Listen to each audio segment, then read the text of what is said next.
deceit. Telling the truth is a revolutionary act. It's the David Knight Show.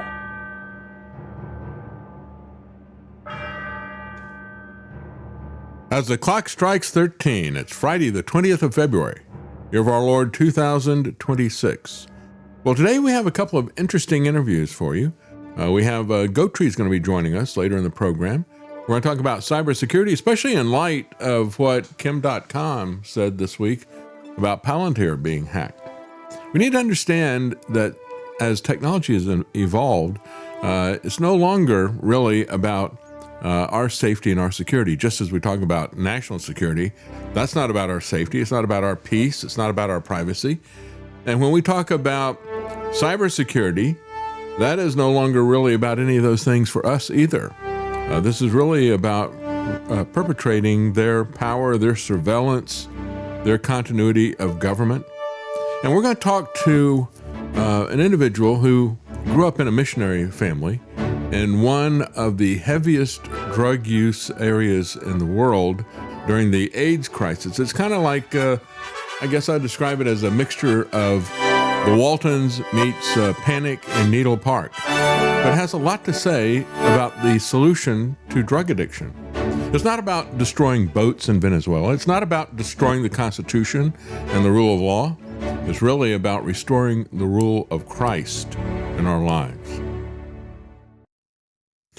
Well, yesterday I talked about the head fakes, the lies, the betrayals of many different areas that Donald Trump has done. Of course, many people only think of what's going on with the Epstein files. I didn't have enough time to get to, I think, one of the key things that was a part of this, and that is Pam Bondi. There was a good article by Brian Shulhavy on Health Impact News. Pam Bondi has been denying justice for Epstein victims for almost 2 decades now. And I played the other day her campaign victory, where she was bragging about the fact how she was going to get tough on sex offenders. Well, she actually didn't. Did you realize that she was, as all this stuff was happening with Epstein in Florida, she was Attorney General there? And that's the gist of Brian Shulhavy's story. Pam Bondi was the Attorney General in Florida from 2011 through 2019. She had experience in covering up Epstein's crimes from his sweetheart deal in 2008 in the state of Florida. So she was not Attorney General when he had his basically got away with all of it with Alex Acosta, the federal attorney, and local law enforcement there. And that was when his defense attorneys were Alan Dershowitz and Ken Starr. However, there was a lot of information that came out after that, a lot of outrage and a lot of concern from the victims as to who these other people are that are not getting punished. They wanted to limit this strictly to Jeffrey Epstein, and there were victims that were crying out then to have the people that he was pimping for, essentially, something to happen to them. She also refused to bring justice to the victims when they went public in November 2018, as published by the Miami Herald. And so as you've got Roger Stone and Benny Johnson now trying to deflect this over to Hillary Clinton, and certainly the Clintons deserve to have consequences for this, of course.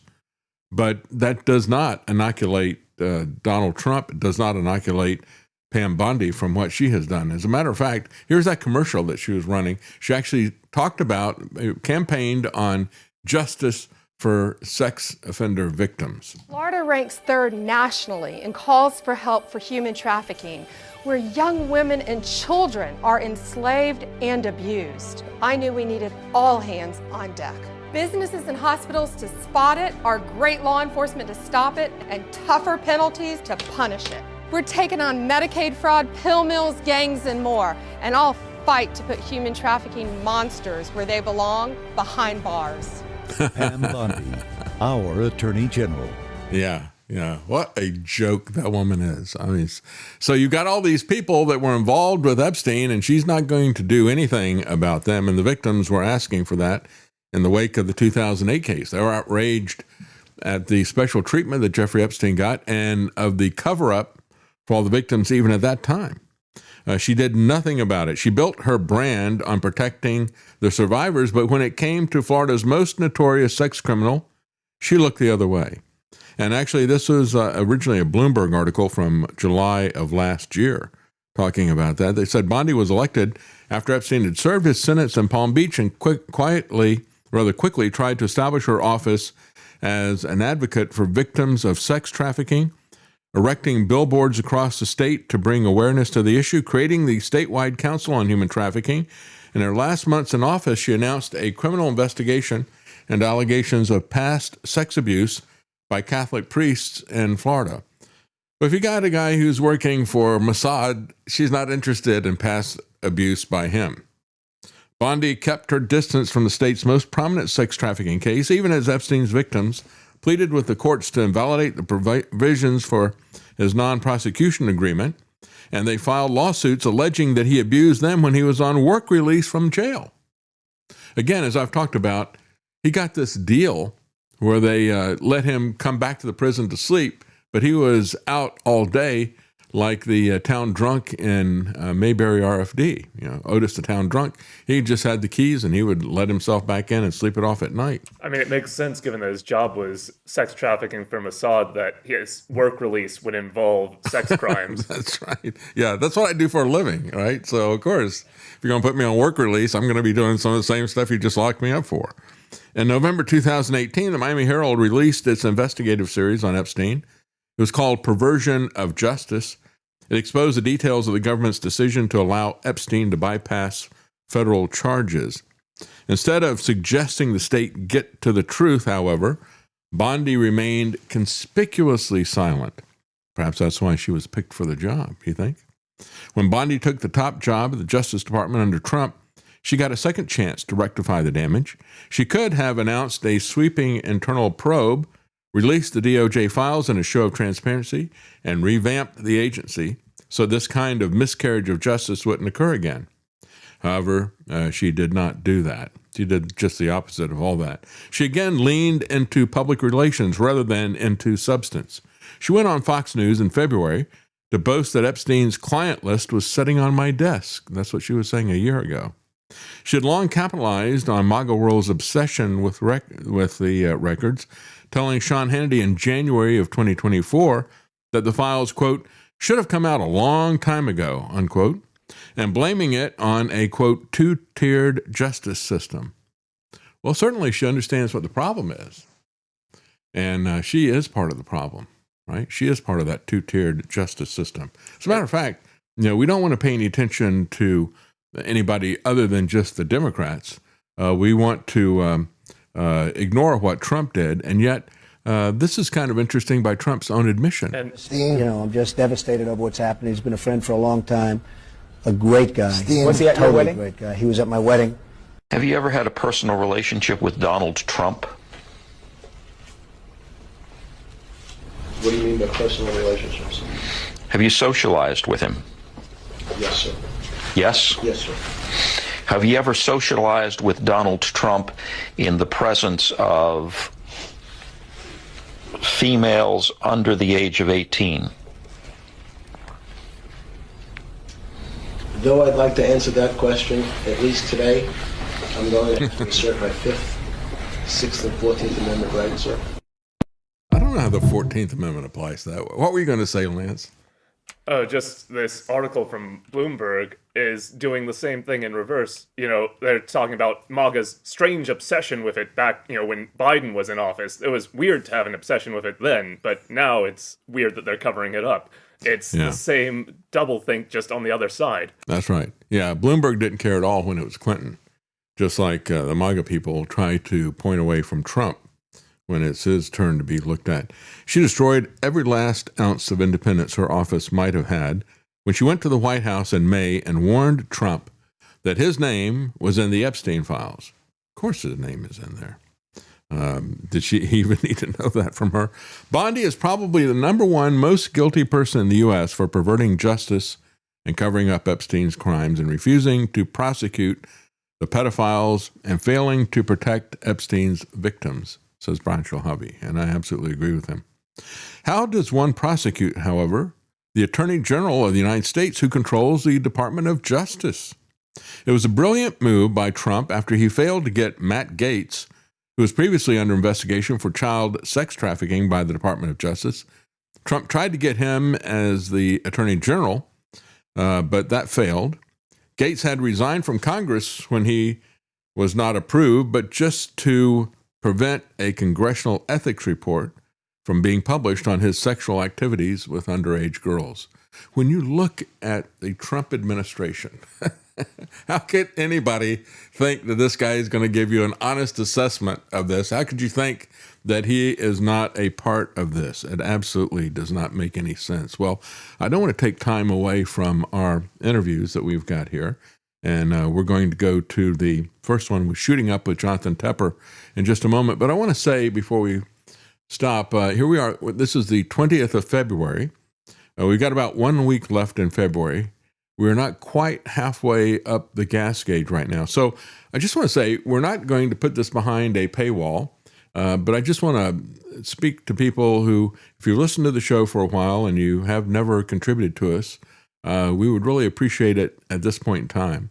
If you just give us $5, I mean, that would, even just a few of the people that did that, that would put us way over our budget. We had 28,000 people listen to the show just on Rumble last week. And imagine if those people gave us $5 a piece. That would be several months worth of our budget alone. But we would appreciate it at this time if you find value in the show, if you could support us. And I want to thank some of the people who have supported us in just the last day or so. We've received some donations from William G., Stephanie K., David and Deborah W., Scott C., Margaret and Mary T., and Margaret Mary T., I should say, not Margaret and Mary, but Margaret Mary T., and Mary N. Thank you so much. We're going to join our first interview here with Jonathan Tepper in just one moment. We'll be right back.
You're listening to The David Knight Show.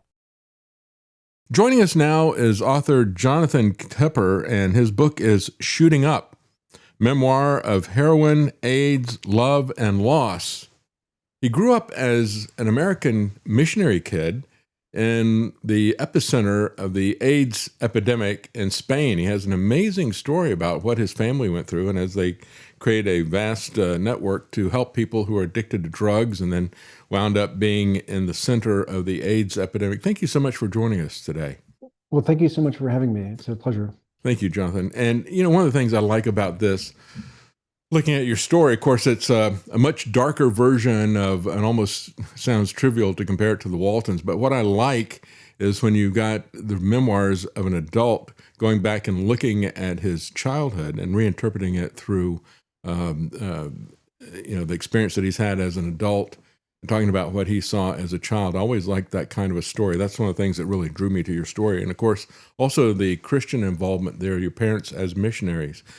So they go to Spain as missionaries, and they kind of get drawn into this situation of helping drug addicts. That wasn't their first priority, was it? What was their original mission when they went to Spain? Yes. So my parents moved to Spain in 1983, and my father and mother had worked in Mexico beforehand for about 4 years with university students, and they thought they would go to Spain and do exactly the same thing. So start a church among university students and be a university chaplain. Mm-hmm. But they settled in the neighborhood of San Blas in Madrid. Missionaries tend to be poor, and so I think they settled there because the rent was cheap, not fully knowing what the neighborhood was like. And the neighborhood had one of the highest rates of heroin use and juvenile crime in Europe at the time. And they started helping young men and women and families trying to send their sons and daughters off to drug rehab centers outside of Madrid because there were almost no centers in Madrid at the time. And it was through that sort of helping people day to day that led them to feel that they had a calling from God to change the mission or what they were trying to do, and start a drug rehab center working with heroin addicts. And so that's what they did. And the drug center started in 1985, 2 years later. And how old were you at the time when all this So began? I was 7 when we arrived in Spain, Wow. and so my parents were sending me and my 3 brothers out to hand out little flyers with our home phone number and address, and then we would have meetings in the house. So the addicts were coming over, and so I was like 7, 8, 9, interacting with the addicts often as they shoot up, handing them flyers, and then the men and women in the program became like older brothers to my brothers and me. Wow. And of course, crime goes hand in hand with that because people having to support their habit. And so you got to be friends with some people who were some serious criminals there as well. But it kind of reminds me the way your parents got involved in this, just one person basically coming in, I think, and then another, gradually building until it got to be fairly large. It reminds me of George Mueller back in Victorian times, at the time of Charles Dickens, where the real big issue then was not drug abuse, but it was kids who were orphans on the streets. And he brought in one, then another, and before you knew it, he had this vast orphanage that was there in Victorian England. Your parents grew that ministry, and of course they grew it without the help of the original missionary society. The people who sent them over and were supporting them wanted something else done rather than this. This was what your parents saw. They were drawn to that need and got involved in it, and then had to find a way to support themselves. And that mission grew quite a bit, didn't it? Yeah, so the drug rehab center, when it started, had one addict who came in off the street, and he was sharing an apartment with Lindsay McKinsey, who was a young Australian missionary. And then Raul invited 8 of his friends in, so they were all living in the apartment. The neighbors rightly complained about having a lot of recovering addicts living in a residential apartment. So then they moved out to a farm, and then there were about 30 men living on the farm. And I think it was, as you drew the parallel with George Miller, it was not some grand plan to have an organization or to build something, but it's rather kind of naturally evolved. Yeah, exactly, showing love to one person at a time, trying to answer a need. And I think the addicts themselves, one, needed help, but 2, responded to that love and compassion, and then they wanted to help their friends. And that really was how the drug center grew from its beginning in 1985, and then 40 years later, it's still running in 20 countries with over 2,000 addicts in the program. Wow. And how'd you feel about these guys? I mean, these are some pretty hardened street guys, and you're pretty young. Did it scare you? Were you fascinated with their lifestyle? What was your reaction? In general, it was probably more fascination than fear, but there were a couple addicts that I was afraid of. One of them in particular was Manolo Majara, and his nickname in Spanish meant crazy. And he got that because a dealer had stuck a gun in his face, and so he took the barrel of the gun and stuck it in his mouth and dared the dealer to shoot him. And so people thought he was crazy, but he would grab my hand and just squeeze until it hurt. And I'd punch him, and it wouldn't do anything to him. I was always glad when Raul, the first addict, was around. He would protect me. But overall, the addicts really looked after us. My parents thought that they wouldn't do anything to us because we didn't have drugs and we didn't have money. So we were more curiosity to them than anything. You weren't attractive targets. Exactly. All they're looking at is money and drugs, money for the next hit that they're going to use for the next drugs that are there. So your family is on your own, and they have to find money for this and money to support themselves. So what do they do? So a lot of the addicts had been manual laborers, before they had gotten into a life of drugs. And one of the ways that they were raising money was basically starting businesses. So they started a secondhand furniture store where people would, try to get rid of furniture, donate it, and the men would pick it up and restore the furniture and sell it. There were also, gardening teams or plumbing, brick masonry. So the men just did any odd jobs they could to pay the bills. And so these were essentially businesses run by, recovering and former heroin addicts. Wow. And all that revenue provided for a free drug rehab for the addicts. That's great. So what is the motivation of these guys coming in? I mean, are they just looking for a place to live, a place to crash or something? Or are they really trying to get off of drugs? And were they looking for Christ, for example? Yeah. So I think most of them did want to get off drugs. So they saw that, in the early stages, obviously, like people enjoy the first time they shoot up, or the first couple times, but then obviously, it becomes less pleasurable, or you're trying to increase the high, and then it's the life of heroin that leads them to lose their jobs, to lose family and friends. They end up, most of the kids or the young men and women stole much of their family's belongings or money, and not that they had that much to begin with, because almost all of these were working class families. And so it ends up breaking their social bonds, and they often end up kicked out of their house, living on the street.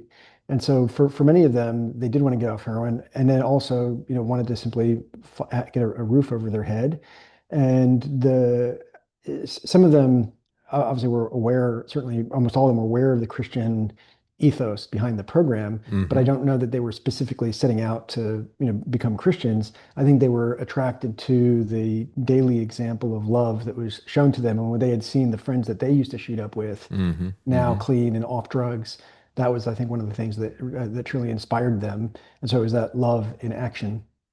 And so you have some interesting stories about one of the guys who was doing furniture repair, one of the businesses that you guys were in.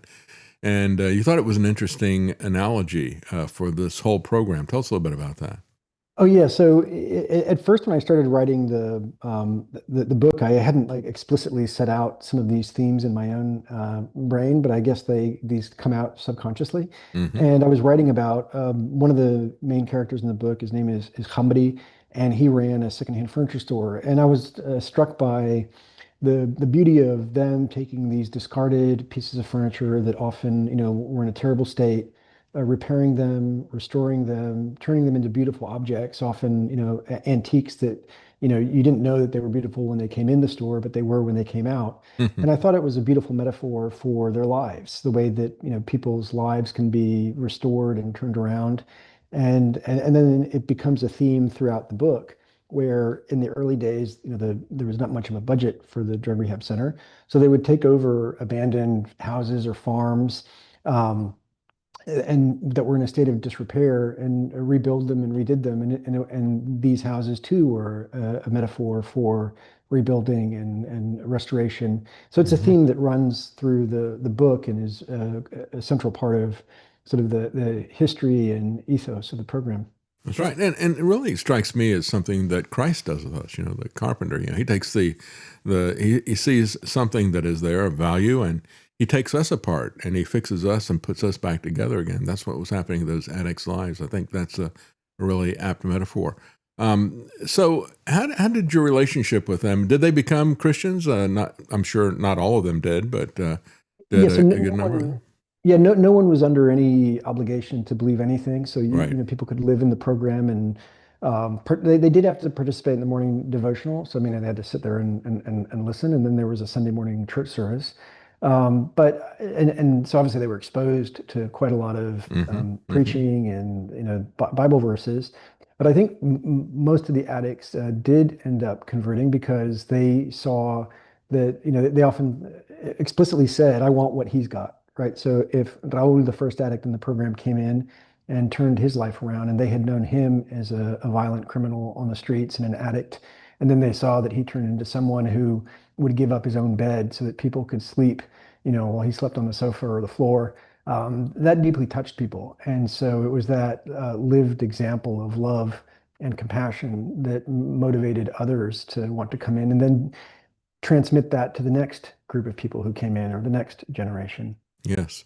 Yes, that's another story that reminds me of the cross and switchblade, and that became gradually built into an entire program. And I talked to a pastor a few weeks ago, Matt Trujillo, who has a ministry, and that's what got him. He was from a broken family, and it was that program that eventually got to him and made a difference for him. So it's not a situation where somebody, you don't go in there and you don't hand them a tract and tell them, go read this, or give them some, try to scare them.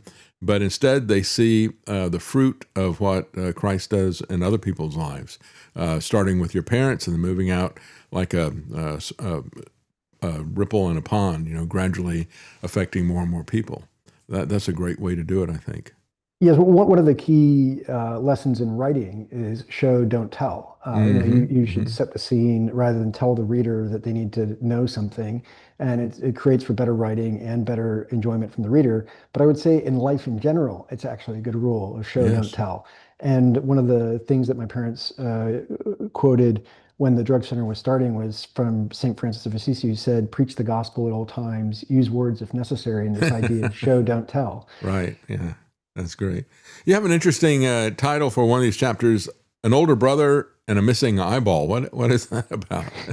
So the visits out to the men's residences and the farms were always humorous, odd, and memorable. And so in that specific chapter, I was very young. I had to be probably 9 or so at the time, but my brothers and I would go out and stay with him, but I would on the farm. And like one of the addicts, he used to rob stores by taking an axe under his trench coat and destroy things. And another one, he had a pet ferret that he brought into the drug center, and he would swim around in the makeshift pool. But one of them had an eyeball, Manuel Vasco, that would occasionally fall out when he was playing soccer, football, and they'd have to stop the game and search for the eyeball. And then when he subway, one of his eyes would, if he fell asleep, one of his eyes would close and the other would just sort of stare at the people. So these were like very interesting characters who were larger than life in many ways. And what I tried to do in that chapter is sort of give them a flavor for the different characters in the drug center. Yeah, yeah. And so you're living as children in this area, this very poor, very rough area. You'd play soccer in the streets, and it wasn't just the people who had come to your family for help, but you point out that you would see syringes in the street and a lot of things like that, even with blood on them. Talk a little bit about the environment there of that town. So Spain in the mid 80s was growing very, very quickly. And in 1975, Franco had died. And so they transitioned from dictatorship to democracy. So you had this sort of high rate of economic growth, a lot of social housing projects being built at the outskirts of Madrid. And then the way Spanish zoning and planning works, basically you have these sort of, either high-rise housing and social housing, and then like empty fields. And in the empty fields, you had behind our house, there was a dump where, brick masons and others would dump construction material.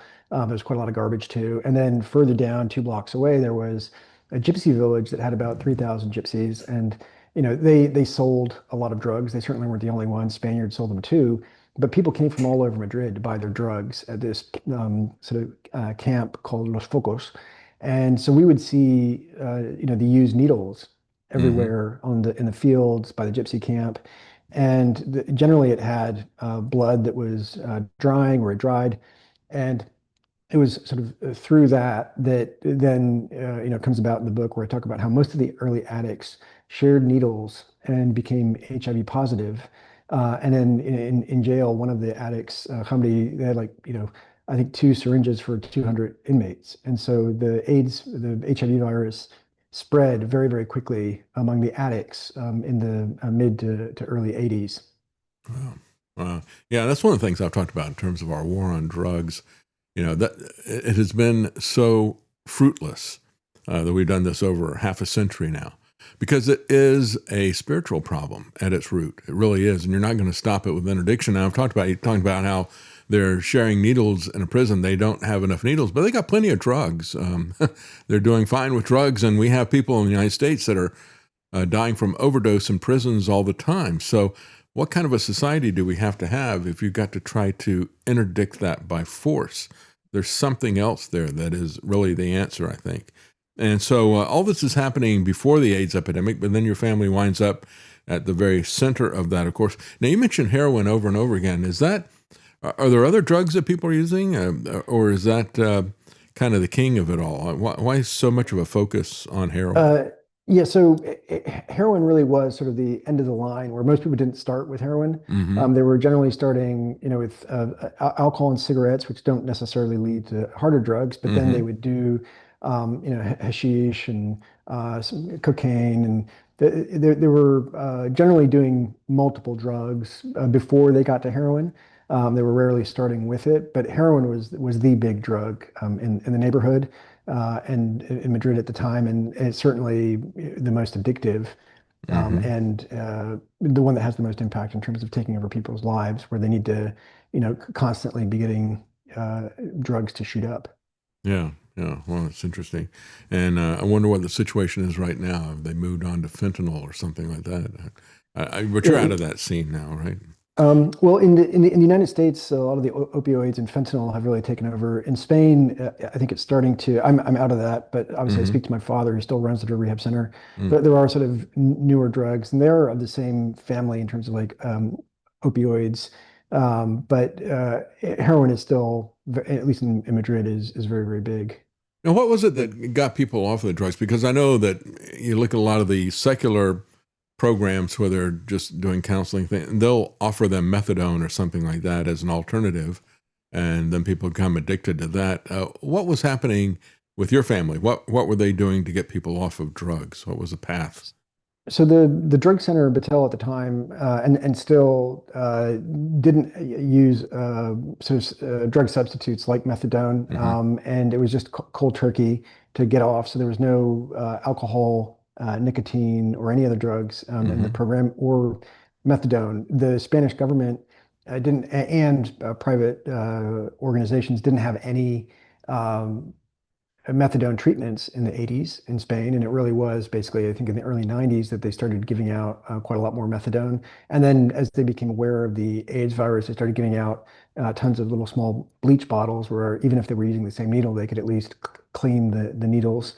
And that came later. One of the issues with methadone is that while there is there is some success with it, generally people are supplementing their methadone with other drugs, so they're polydrug users. And at least from the research that I've seen, is backing your point, it's not a purely physical addiction that causes the whole addiction problem. There's generally other things that drive people to take drugs, whether it's, for example, in the neighborhood at the time, very high youth unemployment rate, and drugs entering. A lot of young people, were not in school, they were not working, and plenty of time to experiment with drugs. And so if you did get off heroin, but go back to hang out with the exact same friends that you were doing heroin before, you're likely to get right back on it. And so it's the change in the lifestyle, the change in the surroundings, or dealing with underlying problems is generally much more effective. And so a lot of the men and women in the program, didn't go back to their old friends. They stayed in the program and tried to bring in the friends to the program, or tried to go out and have different friends, who were not involved in the same habit. Talking about how your family was in your own little universe, what was it like for you? I mean, your American kids are speaking English. I'm sure you spoke Spanish a lot as well, but are you there immersed in the Spanish school system, or are you homeschooled? What did that look like on a daily basis? Yeah, so we were briefly in the Spanish school system, but then there was a very small missionary school that my parents sent us to. And there were many years where my parents didn't have enough money to send us even to that missionary school. Missionaries tend not to have very much money, and some years there were not a lot of tithes. And in the late 1980s, the dollar lost about half its value versus the peseta after the Plaza Accords. And so we were homeschooled for about 2 years by my mother. There's a chapter called Our Own Little Universe. My parents were highly literate and used to have very long devotionals in the morning and after dinner, which we hated at the time, where they'd read things like St. Augustine's City of God and T.S. Eliot. And while I hated it at the time, I think it really did provide us with a great education. And we had this sort of very strange life, a hyperliterate life at home, and then going out and spending time on the farms with the recovering addicts and playing soccer out in the street. So, and that continued throughout our entire educational life. That's kind of interesting. Yeah, that's something that I did with our kids when we were homeschooling them. I bored them to death reading to them, but actually they got to where they liked it. We tried to teach them to read at the very beginning, and they pushed back on it. They were not interested in those books, and so we kind of thought, well, let's regroup this and see how we can approach it, and decided that what we would do is try to build a love of literature for them. So I was the one who was going to read all the books to them, and that's basically how it worked. I guess it kind of worked that way with you as well. You talk about how there was a tremendous amount of books always around on the table and other things like that with your parents. Yes, I think one of the most important things for teaching is not necessarily conveying specific information, but rather cultivating that love of learning, that curiosity. That's right. And I think if parents or teachers do that, then the kids will end up teaching themselves. They will have the desire to go pick up the books, to read great works of literature. We had encyclopedias, National Geographics, and so we spent a lot of our time just randomly pulling them off the shelves and reading. I absolutely loved it. And then we ended up working our way through our parents' library when we were homeschooled. And then when we were able to go back to school, that practice and habit of sort of reading for ourselves continued. And then when I went off to college, I realized that I was like fairly bored in a lot of my classes and ended up doing quite a lot of advanced studies and research projects with professors, because I realized that was the way I enjoyed learning most. And fortunately, the professors were kind enough to indulge me. That's great. Yeah, you point out that you and your brothers learned that you could teach yourselves anything from books. I think that's the key thing. I think having the tools of learning, somebody expressed it as saying, when we're teaching, and this is something people need to think about when they're doing homeschooling, it's not the filling of a bucket, but it's the lighting of a fire that you're trying to get, right? That love of learning, or that love of finding out that information. And that's the key thing. Sounds like that's what your parents did with you as well. Yeah, absolutely. And I think if you do that, then it comes from inside. It's the students who want to, and I had different interests than my brothers had, but each one of us then had the desire to go off and follow our own passions. You talk about how you went back to America, and you had a tragedy that happened in your family in a car accident. Tell us a little bit about that. Yes. Missionaries, and it varies by mission, but generally they'll go back for what's called a furlough, and that might be every 3 years or 4 years. We would go back every 4 years. And so in 1991, we were visiting my mother's family, staying in Wilmington, North Carolina, and my father wanted to go on a road trip to Kitty Hawk. And so we were driving there, and my older brother, who was just about to turn 17, was driving, and the car went off the road on a bend in the country road. And my youngest brother, Timothy, who I was closest to, and I used to walk him to school every day and cared for him, he died in that car accident. And it completely changed my life. It changed my entire family's life. There really is only before and after, when a family faces a tragedy like that. And after he died, we all grieved differently. I think often there's research and statistics showing that obviously it leads to an increase in divorce rates in couples because the husbands and the wife grieve differently. It affected my brothers and me and our personality. But much more broadly, a lot of the men or families in Madrid, in our neighborhood, they had lost sons and daughters to overdoses and then to AIDS. And I think it made us much more loving and empathetic to them and understanding their loss. And I think they also realized my parents didn't leave the mission field or go back to the United States. They continued working, trying to help others. And so I think they realized that, we were sort of just like them. And, no one in life is spared sickness or death. And it really was the defining event of my life, certainly. Wow. And I hope has led us all to have more love and compassion and empathy. Now, how old was Timothy when he died? It was a week before he turned 10. Wow. Wow. And you pointed out in your book that you and he, as you just said, were very close on issues. You were 5 years older than him, and you both shared a love of jazz, you said. And the two of you were talking about what you wanted to do in life. Were you a musician? Did you guys aspire to being musicians? Because you were, what, 15 years old or so Yeah, by that time? I used to play the trumpet, and I think our dreams, of course, were always exceeded our abilities. But we certainly For all of us, of course, yeah. yes, yeah, we loved listening to jazz. And when we went back to the library in Wilmington, North Carolina, which was down near the Cotton Exchange, the public library, we could rent check out as many books or recordings as we wanted, and we just absolutely loved listening to Miles Davis, John Coltrane, and Louis Armstrong. And so we loved Dizzy Gillespie and Charlie Parker. They were the great duo. And so I was going to be Dizzy Gillespie on my trumpet, and he had just gotten a saxophone for a month before he died, and he was going to be like Charlie Parker. And in the book, I touch on the fact that almost all of these guys were either heroin addicts or drugs and alcoholism as well, in cases like Stan Getz. But it's interesting, John Coltrane got off heroin, and he had a religious experience, and he recorded an entire album called A Love Supreme, which is about God. And so it was very interesting, the parallels between the jazz musicians and then the addicts we were growing up around. And so I have a few pages in there on that, which was sort of we were really into at the time. I didn't know that about John Coltrane. I didn't know that he got off of it and had a religious experience, a Christian experience that he had? Or? Yeah. Wow, interesting. Yeah, it's kind of, I actually played once with Dizzy Gillespie in college. We paid him to play with us. He came for a concert series. And so the jazz band we had in college is Dizzy Gillespie. Boy, he had a set of cheeks that went out to hear.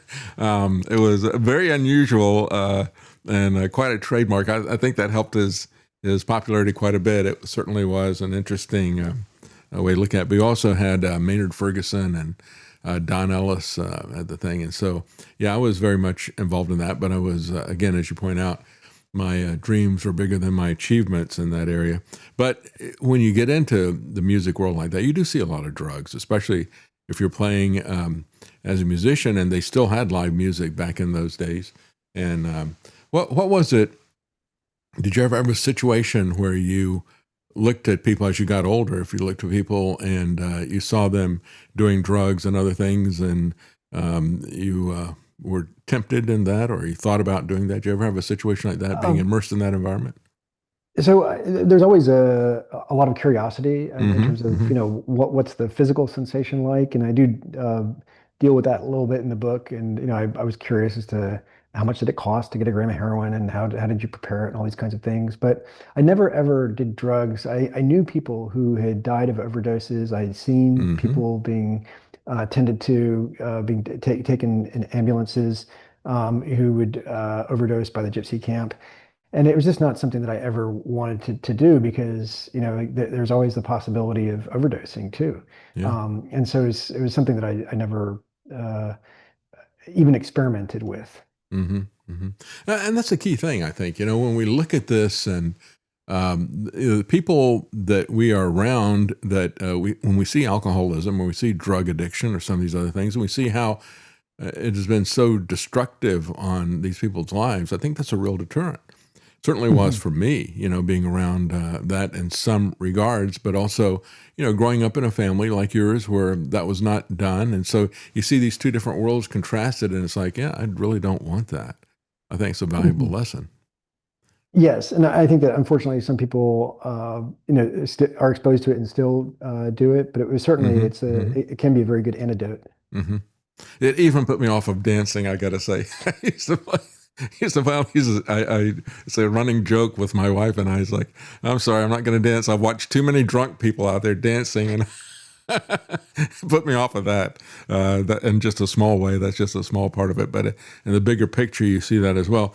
Now, you talk about your calling and something that you saw on an inscription on a wall. Tell us a little bit about that. Yeah, so the early addicts shared needles, become HIV positive, and then the average incubation period is about 5 years, and for some it's much shorter, for some it's longer. But most of the early generation of addicts were spending quite a lot of time in the hospital in the late 80s, early 90s. And many died there. But I used to go visit them in junior high and high school evenings and weekends.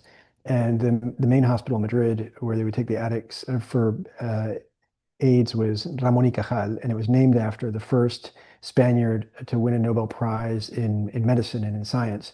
And at the entrance to the hospital, there's a quote from him, and it said, "Todo hombre puede ser el escultor de su propio cerebro si se lo propone," which is, every man can become the sculptor of his own mind if he sets himself the task. And that quote was deeply inspiring to me, and particularly after my brother died, where I found solace or escape in books. The idea that I could be the sculptor of my own mind, I could develop my mind, was something that inspired me, and it still does to this day. And that was one of the great experiences of my life, seeing that quote and then trying to apply it. And how did you apply that in your life? You say you went to university in the United States, and what did you study, and what did you wind up doing? How did that affect you? So when I went to the University of North Carolina at Chapel Hill, and I wasn't very good socially. I didn't have that many friends. I went in 94.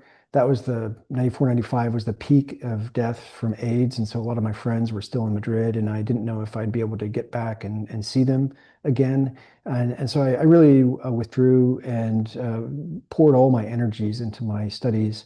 But I studied economics and history at Chapel Hill, and I ended up graduating with highest honors in history and honors in economics. And I partly out of financial need, tried to get a lot of scholarships and fellowships, but also I think, I was trying to make my brother and Timothy proud, of me. I was trying to live a life for two. And then in my senior year, I applied and was enormously fortunate that I was able to become a Rhodes Scholar and go off to Oxford. Wow. Well, what was that like? That's a very from the slums of Spain, where there's heroin on the streets and everything, to Oxford. What kind of a culture shock was that for you? It was pretty big, but it felt like an immense relief. My parents had sacrificed an enormous amount, and over the years, and whenever they did have money, they would give it to the drug rehab center. But I felt that what they had done is give us the gift of learning and reading. And so the Rhodes application and interview itself, it's a very, very difficult thing statistically to get. And I think my year, there was something like 990 nominations and 32 scholarships. And so it totally changed my life. I don't know where I would be or what I'd be doing otherwise, but it allowed me to go to Oxford, and I met an enormous amount of very interesting people that many of them I'm still friends with today and absolutely love. But and even there again, it was a bit schizophrenic. Leave Oxford and go back to Madrid, or go visit friends in Marseille or Naples, and work in the drug rehabs, like in my Oxford breaks. Yeah. Wow. Talking about the extremes of life. Again, we're talking to Jonathan Tepper. The book is Shooting Up, a memoir of heroin, AIDS, love, and loss. And you had so many people that you loved and lost because of AIDS. And as this all began, I remember in the United States, everybody was uncertain of how it was being passed along. And there were concerns about well, if this is going to be passed in the blood, is this something that we can get from mosquitoes or something like that? What was that, the fear of that like there in the area, in the epicenter really of that? I still remember vividly when my parents told us about the virus, because we had been out playing soccer and came in too late for dinner. And I thought they were going to punish us. They called us into the living room, and if they're going to punish us for staying out too late. And instead they told us about the virus, and they told us about how it was transmitted. And in 1985, they did know how it was transmitted. They knew that it came from either bodily fluids So whether it's sex, which obviously we were too young for at the time, or sharing needles, which we didn't do, but they told us to not touch the dirty needles, which we took as obvious. So I almost wondered why they were telling us that. But even so, in society at large, there was still this enormous irrational fear of people with AIDS, where you couldn't get it by shaking their hand or hugging them or giving them a kiss on the cheek, as one does in Spain, to both cheeks, to men and women, to say hi. And some of my early memories of, I didn't go to the hospital because my parents thought I was too young, but my father went and told us stories. And then when I went, you could see it. Sometimes even family members were afraid to go and hug their own children, who were HIV positive. And I think the level of ignorance was very high for many, many years, even after it was well established how it was spread or not. And the people with AIDS in the 1980s, whether it was gays in the United States, which is where it started and was the main, or Spain, which is intravenous drug use, really were sort of the lepers and the outcasts in the 1980s. And my parents' view was that if you read the New Testament, Jesus spent time, with the lepers, healing them, with the outcasts. And so we never treated anyone any differently. And my parents, thought it was the essence of Christian love and compassion to try to show love to them. I remember watching Ben-Hur with my kids, and Travis we were watching it. And at one point, leprosy is at the center of it when the character gets leprosy. And at one point, the main character reaches over and touches, and he jumped like it was some kind of a slasher film or something. So it is that you see these horrible wasting diseases that people are concerned they're going to get. And it is understandable how people feel that way. But now, all the people that you were involved in, especially the early people that you became very close to, some of the first addicts that came into the program, they all wound up getting AIDS, right? Was it fatal for all of them? Yes. Yes, for almost all of them. There's one or two from the very early days who are still alive. But like that early generation that I met on the streets, they died in 94, well, even before, but the peak was 94, 95. And the Hamdi, another main character in the book, was like an older brother, 96. So it was an entire generation of addicts, who ended up dying. And so it wasn't just one loss. It really was like, being in a war zone where there were dozens and dozens of deaths. Wow. And it really did mark me in the drug rehab center. And even at the time, it's, my parents organized a conference about AIDS so that people could ask questions and talk to each other about it. And then we knew about it, but I think everyone just sort of got on with their lives and tried to help other people. It was only the 20th year anniversary of the drug rehab center when, they were doing a video and slideshow of the history of the center, and they had, the friends that we've lost, and they had photos of a lot of the early people. And this was at the time I started writing the books. I wrote this about 20 years ago and just put it aside. And I was just struck by the number of people, one after the other in that slideshow. And then that's, I think, when the magnitude of the loss and what we had actually lived through really hit me. Truly is an amazing life that you had there, and your parents lived it to the fullest. Your mother has passed away, but your dad is still at this work, isn't he? Yes, he's 79. He had a minor stroke last year, which fortunately he's recovered from very well. And he wants to work helping others until the day he dies. And I think he will. I hope he will. He's an old lion and is working. He doesn't want to retire. He just wants to help other people. Yeah, you talked about as he's reading at the dinner table. He calls it his pontifications as he's teaching you in that. What about your brothers? Did any of them get involved in that? What did they wind up doing in their lives? So my older brother David did work quite a few years running the drug rehab center in New York City. So he'd been an accountant, and so his background and training was in business and accounting. But he worked with my parents for a while. He had an autistic son, and ended up, for family reasons, leaving the drug rehab center, ran his own accounting and investment practice, and now he works with me running Privat Capital. And then my younger brother Peter, he and David actually both went and got Oxford degrees after I did, and they studied theology. But Peter ended up staying on and became a student chaplain at St. Aldate's, Oxford, which is an Anglican church.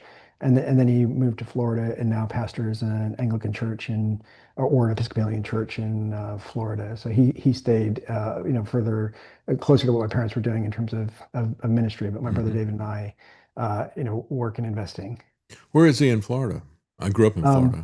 Yes, he is. I think he lives in DeLand, and I think his church is in. Oh, my mind's going blank right now. It's right outside. It's near the coast. It's one of these. It's. I grew up in Tampa. Is the reason I ask, and I was just thinking about how our paths probably crossed one time or the other because we were there near Chapel Hill was where we lived right about the time that you were there. So.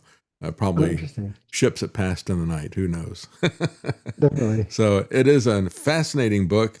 Your parents and your family had a fascinating life, and it is a life of love and accomplishment that I think you can all be proud of. And I think it's really important for us to go back and look at these true life stories. I prefer, truth is always stranger than fiction, and it is always much more important, of course. And so I think we can all learn a lot from these true stories. And like I said before, at the very beginning of this, I really like these stories of people talking about their childhood as an adult and the perspective that they have on it as they get further along in life and as they're adults. So thank you so much for joining us. Jonathan Tepper, and the book is Shooting Up, a memoir of heroin, AIDS, love, and loss. And people can pre-book this now, right? When is this coming out? It'll be out next week, and so I don't know when the podcast will be released, but it'll be out, I think, February 17th, and they can buy it wherever they buy books, so Amazon, Barnes & Noble, or their local bookstore. Again, the title is Shooting Up, a memoir of heroin, AIDS, love, and loss. The author is Jonathan Tepper. Thank you so much, Jonathan. Thank you for sharing your life and your story, and look forward to reading the full thing. I've got the synopsis here, but looking forward to reading the whole thing. Thank you so much. Thank you so much. Thank you. It's been an absolute pleasure. Thank you. Have a good day. Thanks, you too.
Making sense common again.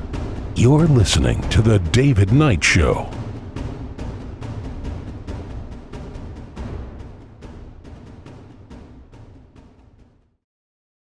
right, joining us now is a guest that we've had on many times before. Very interesting, and he knows a lot of interesting things. I want to get him on to talk about what Kim.com was saying in terms of Palantir, of all people, being hacked. This is something that's happening over and over again. Whether it's the Pentagon or whether it's Palantir or whether it's the NSA, these people that you think would have the sophistication to not have a problem are constantly getting hacked. And so I wanted to talk to him about the increased vulnerability as we become more and more of an internet-connected, AI-connected system. But GoTree has something to say about this Nancy Guthrie kidnapping as well that goes back to something that he was working on more than a decade ago. Thank you for joining us, GoTree. My pleasure, David. It's always great to be back with you. Yeah. Tell us a little bit about your comments about this Nancy Guthrie thing. one of the first things I noticed about it was the fact that she had, they eventually showed this picture of the perp at her door.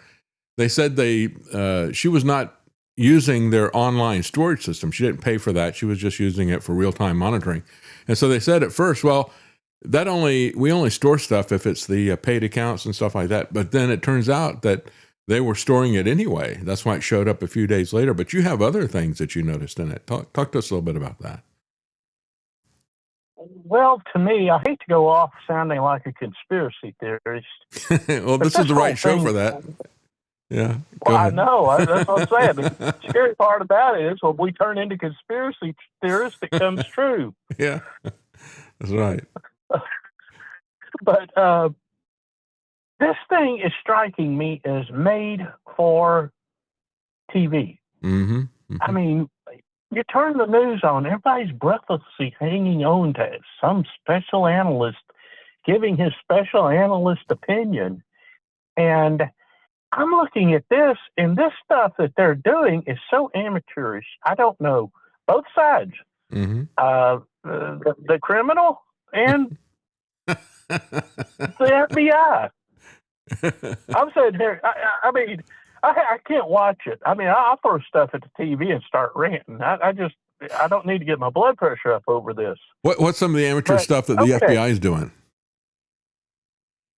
Well, it goes back to InfoWar days. I sent you that build that we were doing for the alphabet soup.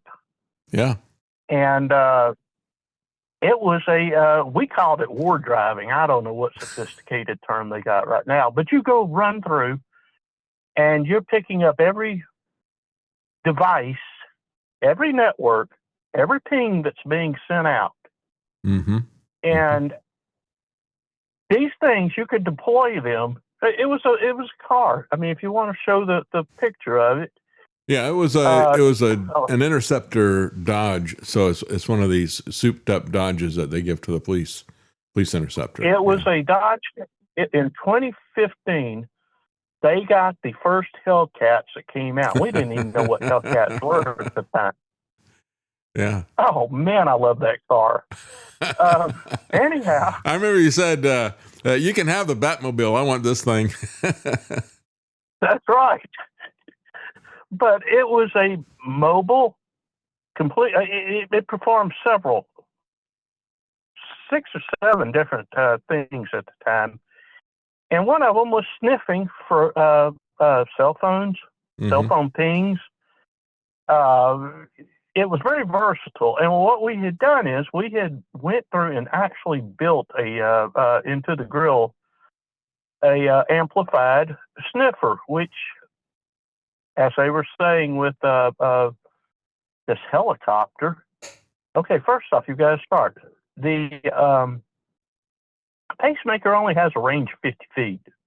Mm-hmm. Mm-hmm. If you amplify the signal or your sniffer, we had it up to about a football field, but we were on a time constraint. Mm-hmm. And weren't able to really advance it out further than that. If they wanted to throw more money and gave us more time, we probably could have expanded it exponentially. And this was a decade ago, and I've really not kept up that much with the Nancy Guthrie story, but you said they've got a helicopter that's out there trying to find the pacemaker signal, right? Yeah, and this is what's blowing my mind. This is just one of the dozen things that I'm asking, what are they doing?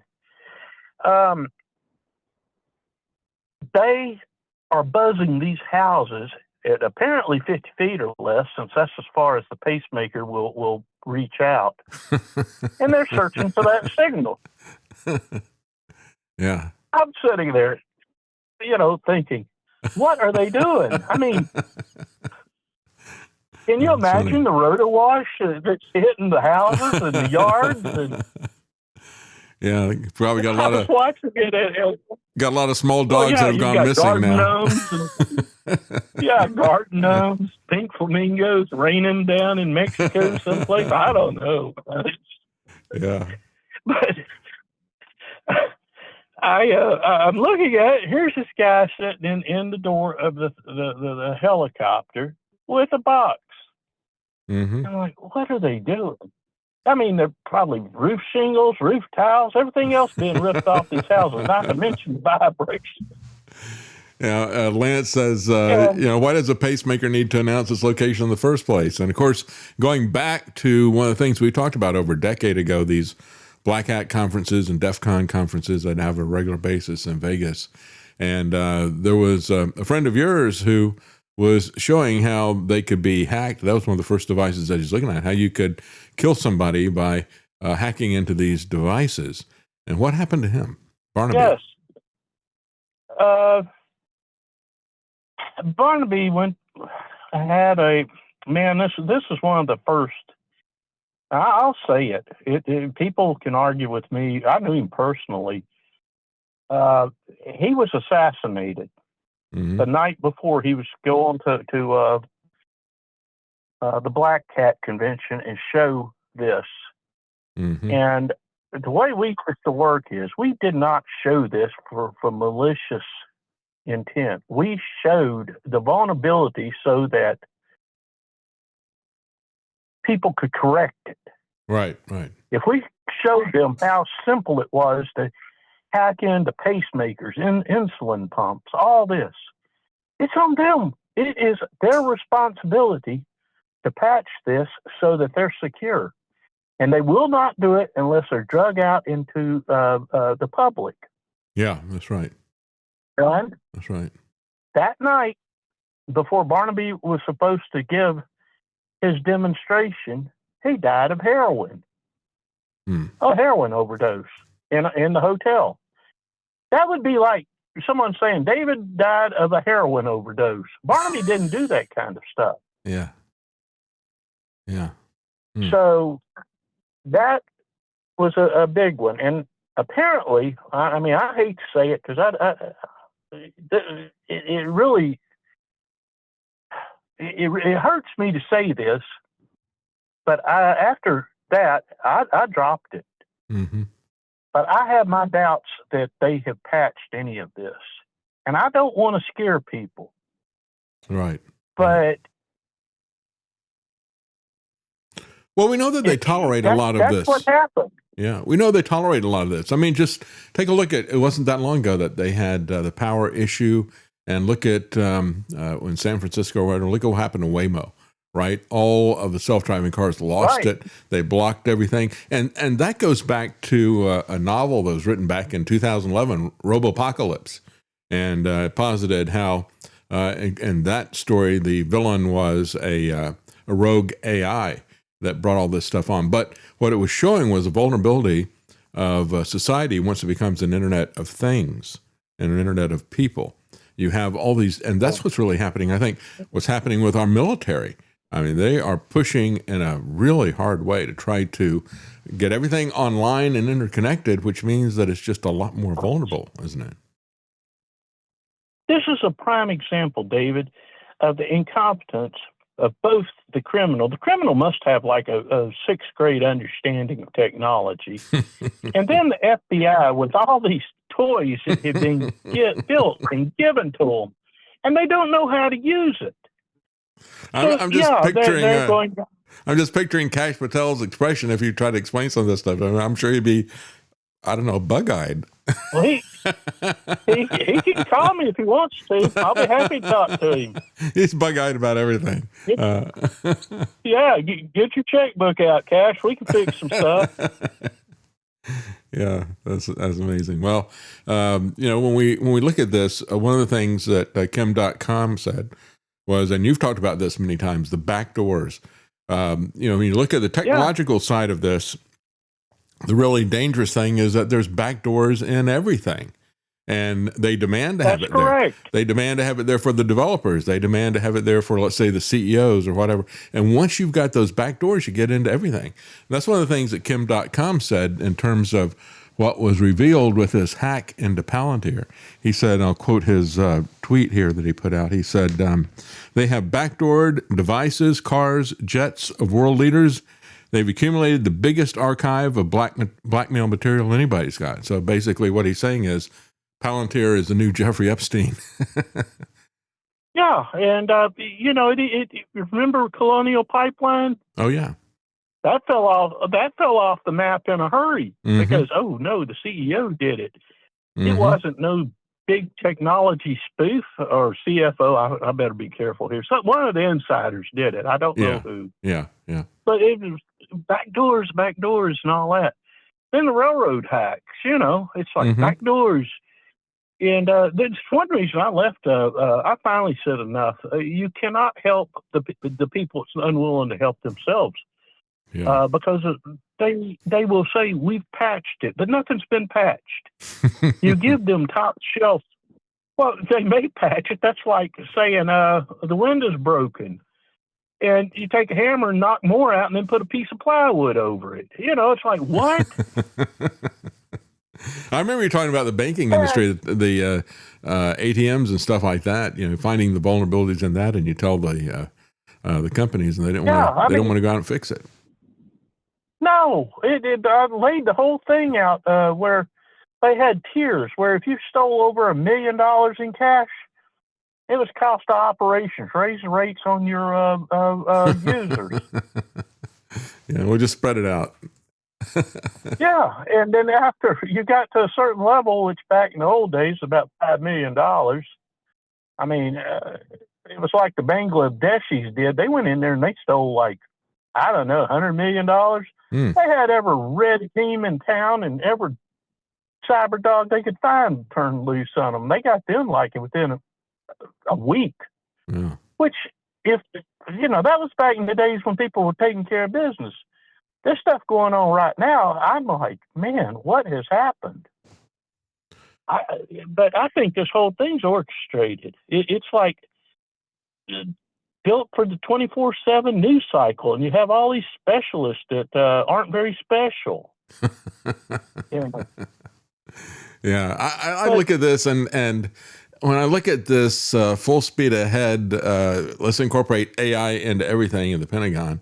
They've convinced themselves they're in an AI race with the Chinese, and they got to get there first. Doesn't matter if this stuff works or not. Doesn't matter if we can control it once we let it loose. And that's the key to it all. Yeah. All this technology that we've built and handed to these people, they don't know what to do with it. They're going to plug it into AI. Make it simple. Let's keep it, the KISS method. Keep it simple, stupid. We can put a trained orangutan on it, and sure, it'll work great. Yeah, it's going to be, when you look at the fact that they are constantly getting hacked, as I said before, you've had the NSA get hacked. The CIA is on Vault 7 tools, the tools that they used to hack other people and disguise their identity. That got stolen from them. So it's this spy versus spy countermeasures and countermeasures that keep going and going. And yet, in spite of that and the vulnerabilities that all this heavy automation introduces into every system, they're escalating this at a very rapid rate. And I think much, much faster than they can actually keep track of it or test it. Exactly. And the thing is, if you're not competent enough in person or have a person that can manage it, you plug it into a mainframe, which is what they'll be running. Who's going to be running the AI? The same idiot that can't manage what he's already got? And, what do you think about these AI agents? Because occasionally we get stories when things go really, really wrong, like it deletes an entire company's database and says, "Oh, I just deleted a database. I'm sorry about that. I know you told me not to do that, but I did it anyway, and you can't get it back." We've actually covered stories like that. What do you think about this and this race to put AI agents out and give them control over real-world assets? What do you think? Well, once again, this is one reason I finally just threw the towel in on information security and pen testing and the whole thing. You've got to go back once again through history, which we've been screaming about for 30, 40 years. Everything's on the cloud. What is the cloud? Well, it's a new term, but it's an old, what we used to call FTP server, file transfer protocol. Well, that sounds so old school. Let's name it the cloud. It's sitting on someone else's server. Mm-hmm. Someone else is managing it. You simply use it, and now you're going to turn AI loose on it. It's like the fox in the hen house. All the chickens in the hen house, they've got a real problem. And what the fox eats is what the fox wants to eat. Yeah. Yeah, and of course, the Pentagon, I remember when they were talking about the contract, there's this big competition between Amazon and Microsoft as who was going to provide the Jedi system. And that was basically putting all the Pentagon stuff on the cloud. It's like, why would anybody do that? It gives everybody in the world essentially an opportunity to take have their shot at cracking it, right? Once you do that. Yeah. One-stop shopping. If you know who's on the cloud, pick the account and start cracking. Yeah, that's right. Right. But, You've given them physical AI access. in control, you give them physical and access, and then they just need to figure out how to get past the electronic obstacles that are there. But, they've basically gotten them a great deal of the way there. I mean, if you really wanted to keep something that was vitally important secure, I would think you would remove it off of the ability for people to be able to even get to it unless they went into some facility that physically got into some facility. Then they would have to still go through the process of breaking in through the electronic stuff. But they don't take those kind of precautions, not even with the stuff that is at the very essence of what these agencies are doing. I have had calls at 3 a.m. where a hack was in process. They're downloading a company server. And my suggestion to them was kill the power. Duh. You can't do that to these clouds. Yeah, that's right. I hate to I keep going back. I didn't intend to do this, but I keep going back to the past tech. We got it right the first time. They keep tinkering with it and don't know how to use it. They've over-perfected things to the point where it's unusable. Yeah. I'm going to tell you this. Cory Doctorow, because Cory Doctorow, the science fiction writer, has got a term for that. He calls it enshittification.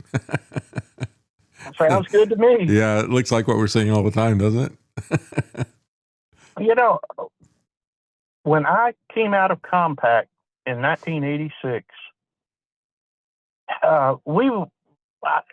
this is my first expedition into the military. They wanted to secure the nuclear ballistic missiles. I'll tell you how we did it, and they were never hacked. The computer system was totally offline. There was no way to reach it from the outside. And, you see the movies, the codes were on 5-inch floppy disk. That was what was in the safe. If the signals came through, they had a series of releases. Finally, they would get around to cracking open the safe with the floppies. The floppies were updated every day. They were delivered with the mail, I guess. So then, if you got to a certain level, the operators would put the floppies into the PC and the countdown would start. Once you got to that 0, you would turn a key, like your car key, and then you could push the button, and all hell would break loose. They were never hacked, but people don't understand that allowing outside access to your material is your own doings. You cannot help the stupid. And that's the key. Like you and I say, in terms of putting stuff on the cloud, we see this happening over and over again. How did they break into the NSA? How did they steal the CIA's tools? How did they get into the Pentagon files? And it's because they allow people to have access to the database, and then it becomes a much, much, much simpler problem. Still, there's some things that you have to get past, but if you don't keep that offline, then if it's online, then they've got an opportunity. Well, I would probably, I've not kept up with Palantir. I've been off on some other stuff. But I'm going to venture a guess that either the government or Palantir, probably since Trump's been doing away with a lot of government employees, probably have a government employee that was assigned to Palantir or vice versa that was terminated, and human resources, for whatever reason, dropped the ball and did not take their credentials to that cloud back. Mm-hmm. Mm-hmm. Well, on the open market, something like that's very valuable. If you're unemployed and you've got the opportunity to sell something as simple as your credentials, boom, done.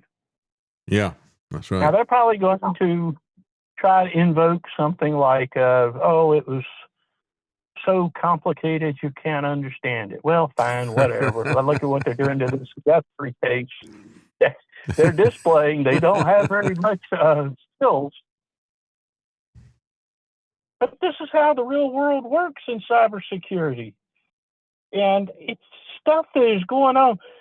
They were talking about her ransom in Bitcoin. I'm like, this guy don't know what he's doing. Don't he understand that Bitcoin's recorded forever on the blockchain? That's right, yeah. So I have to go back to John McAfee. Remember you interviewed him, and he was talking about the Monero coin? That's right. That's right. Yeah, and that now there's a Monero couple of them. Coin is almost, there's also Monero is 20 years old. Yeah, that's been around for a long time. Now they've got several others that are and out there. It has never been breached. Mm-hmm. It's never been breached. Yeah. When that goes into the system, it's gone, and there's no way to tracing it. So that tells me that the dude that don't know how to cover himself in in the camera doesn't understand what he's doing. Secondly, if I was going to take a ring camera or whatever, pop it out of there, I'm going to use some real serious low tech, and it's called the heel of a boot, and crush it. That's right. Yeah, when you look at this stuff, it's like Bitcoin, for example, as you said, it's going to be traceable. And that's why I look at this, and we've had situations where people have had their accounts hacked. One of them was a guy who was a billionaire, and it was nearly $1 million. And, people are saying they're watching these transactions, these large transactions they call from whales, right? And so some guy's watching these transactions go by, and he sees nearly $1 million go through there, and he goes, who is that? And he's able to track the guy down. There's quite a few. Yeah, he tracks the guy down, and he calls him up. There's quite a few that are billion. Yeah. Hundreds of millions and billions of dollars. But he found out who this guy was, Goatree. He finds out, he not only sees a transaction there, but he's able to trace that down and figure out who it is, and sends him a text or an email and says, why are you doing this? Or ask him something about it. And the guy didn't know that he had been ripped off. It was a stranger who saw the transaction, tracked it down to him and contacted him. So when I look at Bitcoin, to me, we talk about putting these things out there where they're available. It's almost like you have a safe with all your money in it, and you decide that where you're going to keep that safe is going to be on the town square. Now, it may be a very secure safe, but it's at the town square. Anybody's got a crack at it that wants to take it, right? You've got a $10,000 safe and a $2 lock. That's right. But I've got to go back, and I can explain some of this to you. I was working with ARPA on the MEMEX project. Now, there's something that's going to be really scary when you plug it into AI. It's called MEX. And they had a parallel, I'm trying to recall the code name for it. They had a naval labs. My memory isn't what it used to be, but they were running in 2014, 2015, they were running a simultaneous blockchain that mimicked Bitcoin. So I don't know whatever happened to that project, but I did download some of the source data, which I don't know where it got off to. But you could set up accounts that mimicked each other. Same number, same everything, but they're on a different blockchain. And they would jump from blockchain to blockchain. So if someone got a hold of that, I mean, literally got a hold of that, and were able to use that technology and convince someone to jump, or not even unknowingly jump from the blockchain to that other blockchain, you got control of them. Wow. And all these work off nodes anyhow. So if you build a clone node, you can build these wallets any way you want. I mean, at one time I was running nodes. I think I had like 300 Bitcoin wallets. Just, I don't know. It's time I was just experimenting, and I just keep clicking form a wallet. Now, anyhow, I lost a bunch of Bitcoin doing that, Wow. trying to transfer and all that. Yeah. But yeah, all this everything we're talking about, you throw out a subject, it all comes back to the way it was done right the first time. And you keep tweaking, it gets to the point where it's unworkable. People are unable to use it. That's right. That's right. Yeah, that's the sort of thing we see in engineering. Usually there's a guy who's got a vision for this thing, and you have a very small, one or a couple of people who put together a system. That's what I've seen. And people say, oh, that's pretty good. They buy it, and then the corporation takes it in, and then you get a team of people who didn't have anything to do with the development of it, don't really know what's going on with it, and the thing gets ruined as they maintain it, quote unquote, or add features to it, or this or that. And that's kind of what's going to be happening with the AI stuff, I think. They're using it for programming, and what I've seen from a lot of people say, well, because I didn't put this thing together, it's really hard for me to maintain it. I don't really understand what it did or why it did what it did. And it's kind of opaque, even though I've been in this for decades doing this. Of course. I mean, you can do anything on AI. You can write books. You can compose music. I hate to go way off into the weeds, but one of I thought was the funniest thing I'd ever seen on YouTube.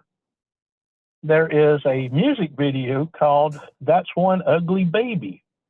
Well, I'd suggest you users write that down to watch it. It's AI. And they took an old Motown song and modded it to where they're singing about ugly babies. I was like, man, this is getting just too crazy. Yeah. But with AI, you have got people that don't understand what they're doing using it. Mm-hmm. And they're going to, once again, let's simplify. Let's put everything on AI. Let it control it. It'll give us warning beeps if something's wrong. No, it won't. Yeah, as a matter of fact, you go back to Gaza, and a lot of people were saying, well, I think this was set up because this is in an area where the Israeli government had automated guard towers and things like that, very high-tech, very sophisticated. And you see things like that, and everybody believes that because it's high-tech, sophisticated, expensive, that it's going to be working correctly. So therefore, they had to have had a false flag. Now, that may have happened. However, when you look at some of the things, you sent me a video of a guy that was, was 8 years old, and he was talking about how to become invisible to surveillance cameras. And it was a really simple idea. Really simple idea. As a matter of fact, we got still works. Yeah, we got where is that clip? Do you have, here it is right here. I'm going to pull this up and show the audience here. What he did was look at his head is just this glowing ball and you can't see anything. And his insight was that since they put these cameras, these surveillance cameras around, and they want them to be somewhat hidden from view in terms of people understanding that they're being surveilled, they will put night vision on them. And so he said, if you get something that has the same frequency that this is using in terms of light stuff, that you could put that on your glasses and put out a very bright spectrum of light that it's only sensitive to, but that people can't see. It's not in the visible spectrum, but it's going to basically create a massive lens flare for that night vision camera, and it can't see who you are. Yeah.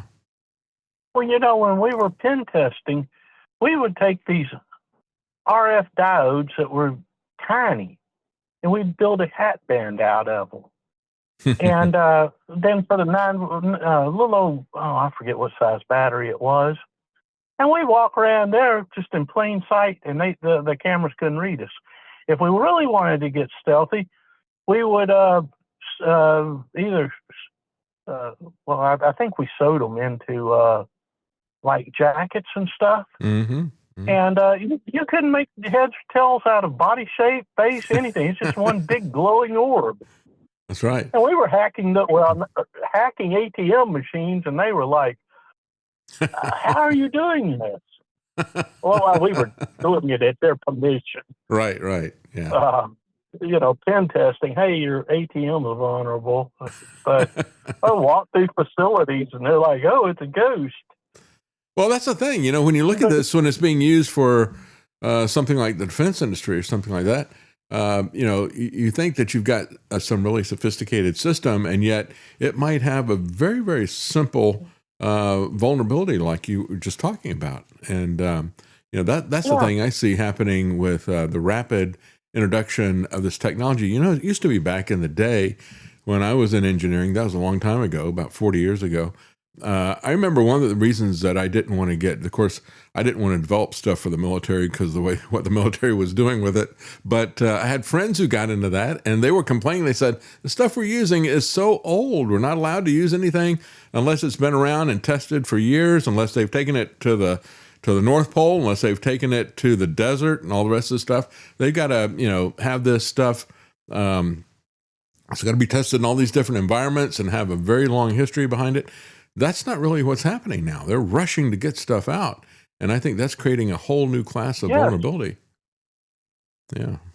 Well, yes, it's like the technicians and the people that you teach this stuff to, they're retiring. They're on their way out. It's like William Denny. Man, you ought to be able, I know he's deep in his 80s, but you should try to book William Denny and let Benny. Yeah. And let him tell some horror stories. Yeah. Try to get him in. My son Lance just said, while they looked at the footage and said, we've been hacked by a lens flare. Been hacked by the Human Torch. Yeah. It's like, we've been hacked by aliens. Where's his spaceship? Maybe it's Lucifer, a being of light. Yeah. But that's what I'm saying. Back in the day, you did not put it out until it was perfected. Mm-hmm, mm-hmm. Now, you've got these, and another problem that we have with the tech industry is, who wants to go to work for the government and sit in a cubicle for $100,000 a year when you can go out there, take some existing technology, tweak it a little bit, and go and have a $100 million IPO? Mm-hmm. Mm-hmm. Or work for someone and they pay $500,000 or $1 million a year for what you know how to make work. Mm-hmm. So the government's behind the 8 ball on this one, big. And I was watching that with that Miss Guthrie, and I'm like, what did they do? Turn loose the village idiots to solve this? I mean, you got the village idiot doing the crime. Now you've got the village idiots running it. Oh yeah, you really do literally have the village idiots running the FBI. That's for sure. Cash Patel and crew. It's amazing. Call me, Cash.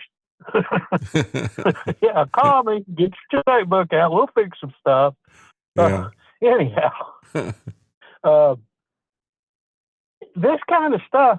And now you're talking about AI. The people that really know AI, they're out there doing stuff that actually makes money for themselves. Mm-hmm. The people that, the $100,000 crew, which I don't mean to be slamming anybody, they really don't know what they're doing. They're going by the manual. Mm-hmm. And you only know what the manual tells you. Mm-hmm. Yeah, so, that's right. Yeah, that's one reason I just threw up my hands and said, I've got better things to do than keep doing this, because you tell these people this, while I was showing you these old links and stuff. We've already solved it. Where's it at? Use it. So where do you see this going? They're out. Where do you see this going as technology gets more and more advanced, as the rate of change increases more and more, as there's less and less ruggedness in the system, more and more vulnerabilities. Where do you see this all happening? As you know, it seems to me like it's getting shakier as it is getting more advanced, and it's happening at such a rapid rate that nobody's keeping up with it. Where does this all crash?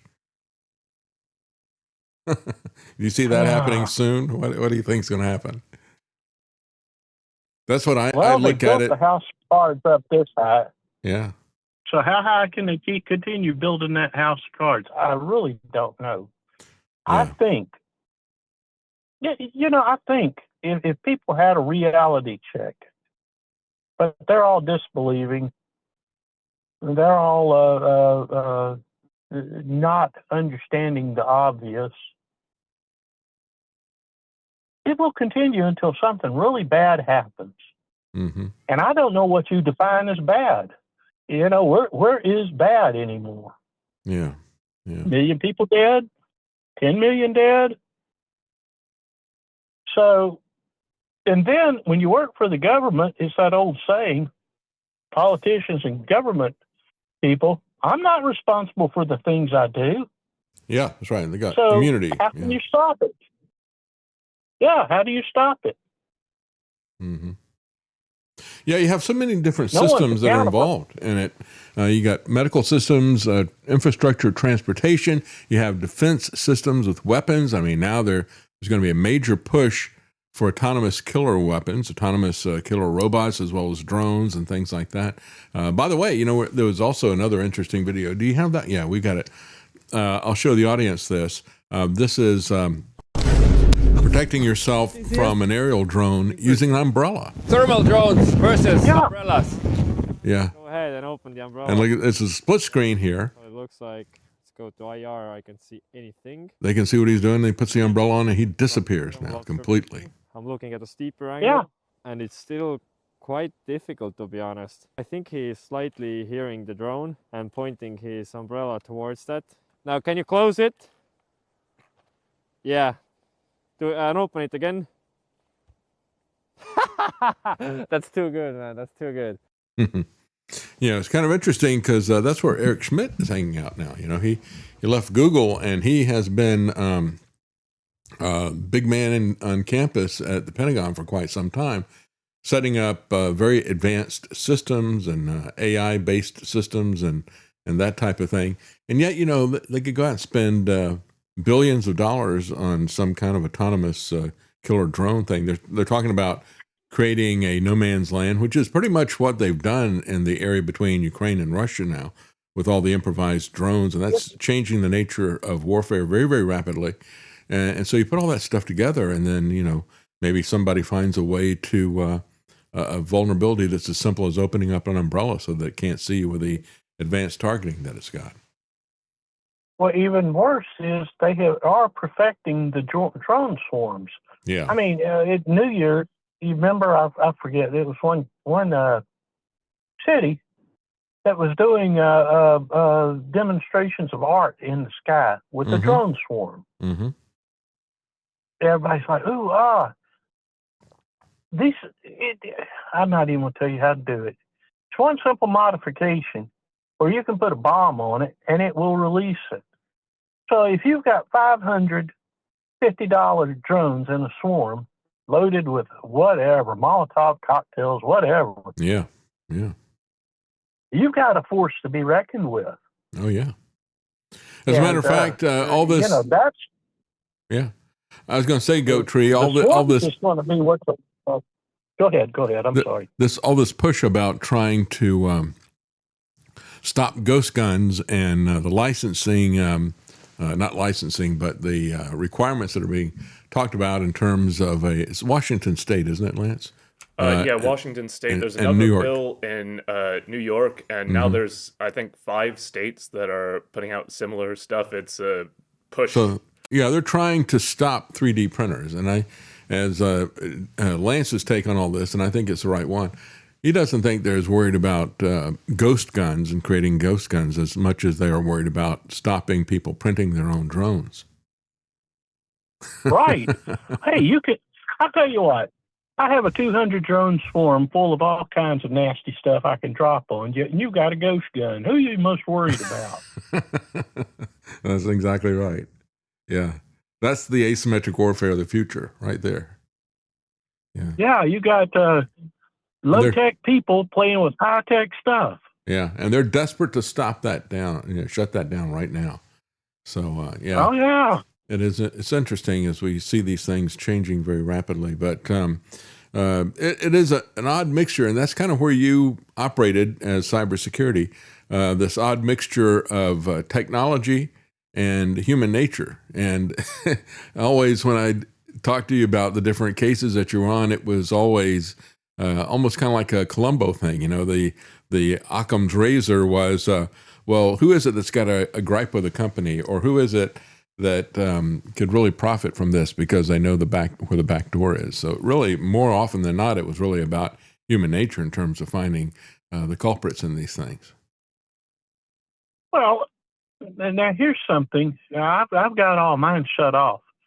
But if you're on automatic updates on your computer or PC, whatever they call them now, your phone, any device that has automatic update, you've got a back door open. Now, if I wanted to, let's stir up Microsoft. I hack in there and get that code. I can put anything I want on your device under their name. Yeah. Yeah. You aren't sure what they're sending to you, but you're totally got your vendor door open, and it can come in that way. They do a lot of sharing with the government. So, I mean, who knows who they shared with? Yeah. And the reasons why.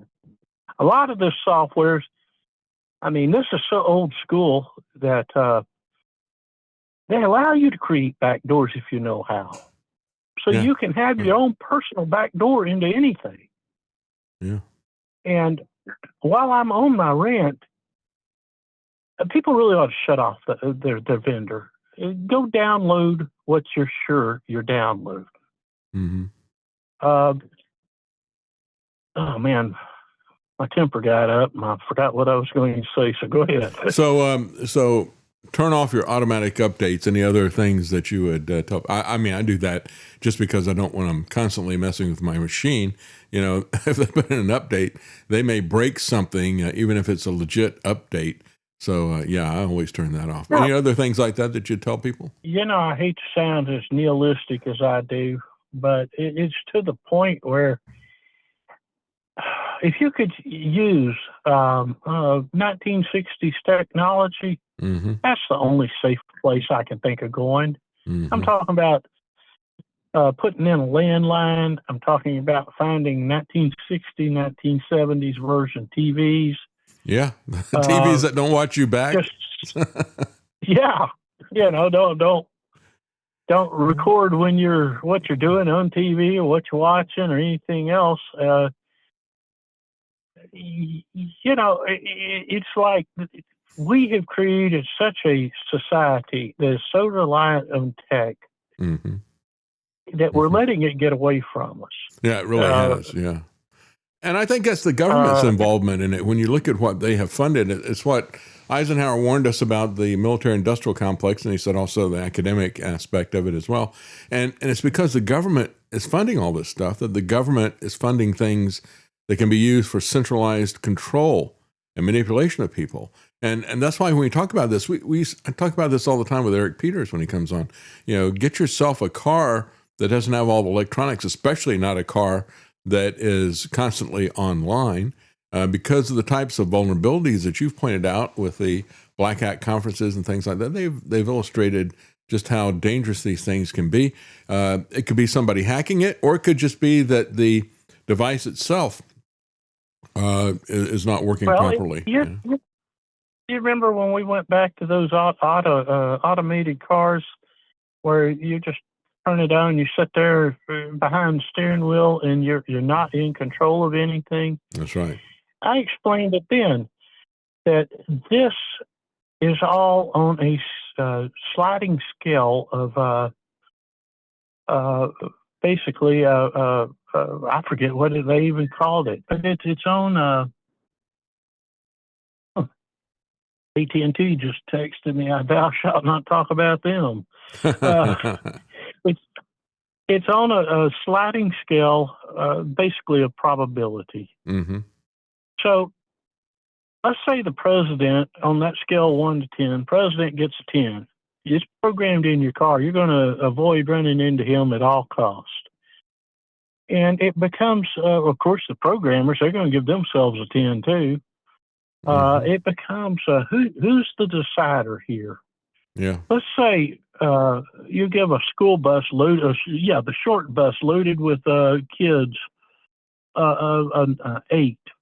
Mm-hmm. But you have a rare species of squirrel that is endangered, and you give it a 9. So you're driving along, and that squirrel runs out at you, and you've got the short bus coming at you.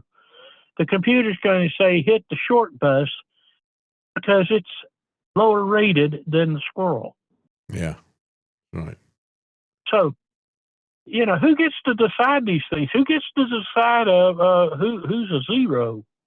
That means everything runs into you.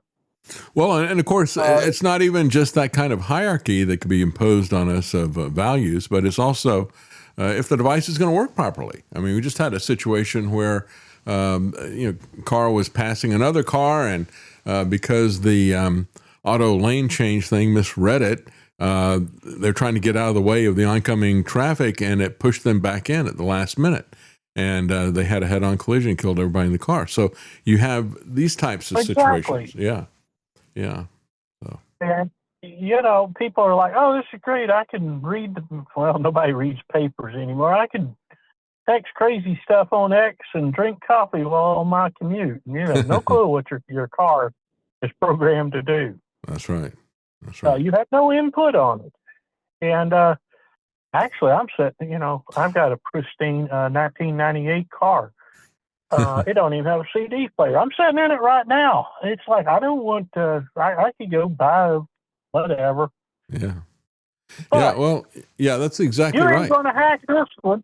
You have in a lot of the cars like Teslas and things like that, even the door locks are under kind of software control. So if there's an accident, you can't get out of your car. It's difficult for them to open the car doors.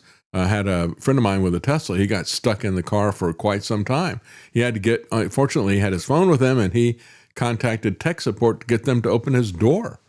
And it wasn't the heat of summer, so, he didn't die of the heat in the meantime. But, once you overly complicate things, you take away the ability for people to just even crank down their window, for example, since now all the cars have got electric windows.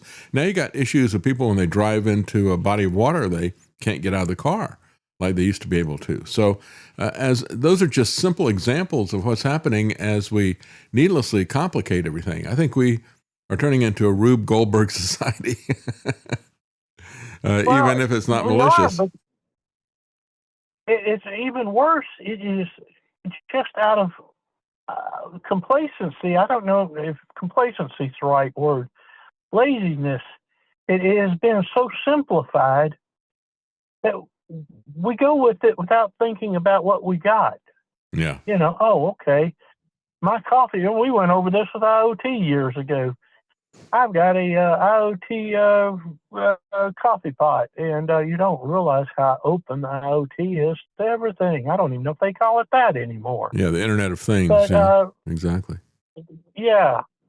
But my pet peeve is I'm a black hat, and Go ahead, sorry. Well, if I'm a black hat and I really hate you, I could hack into your IoT coffee pot, and I don't know, do something to set it on fire and it burn your house down. Yeah, that's right.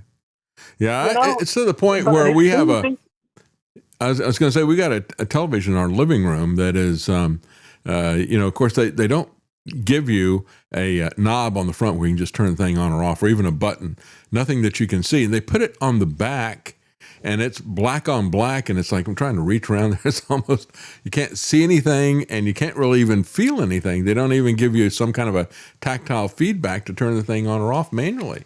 And it's like, and now we're struggling to find the remote control because we've got a 2-year-old that is roaming the house and moving everything around. But it's like, why complicate this? Why can't we just have a button that turns it on or off, or a knob that turns it off? Everything is, the geeks are out there thinking, oh, wouldn't it be cool if we hid this and we did that and we put that under software control? And they've made everything very, very difficult. But anything that you would tell people in terms of precautions, like, make sure that you don't have automatic update on, of course, but other things like that that'd be of any practical value to people? When you're not using it, and everybody's going to say, I've lost my mind, but if you're on a router, turn it off when you're not using it. Mm-hmm. Of course, you're always using it. So I would go hardwired into with computers and things that are online. I would plug directly in. I would not be using Wi-Fi any more than necessary, which I'm doing right now. But Mm-hmm. it's a necessity, but it's an unneeded necessity because it opens you up to all sorts of things. Whereas if you plug directly into the wall, you have knocked off a lot of this. Like I was saying, war driving. I could drive around, and if I can find a router open, that's what we called war driving. Mm-hmm. I can get in your router and do all kinds of cool stuff.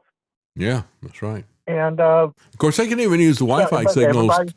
They can even use the Wi-Fi signals to see you inside of your house now. They can kind of reverse engineer those signals that are there.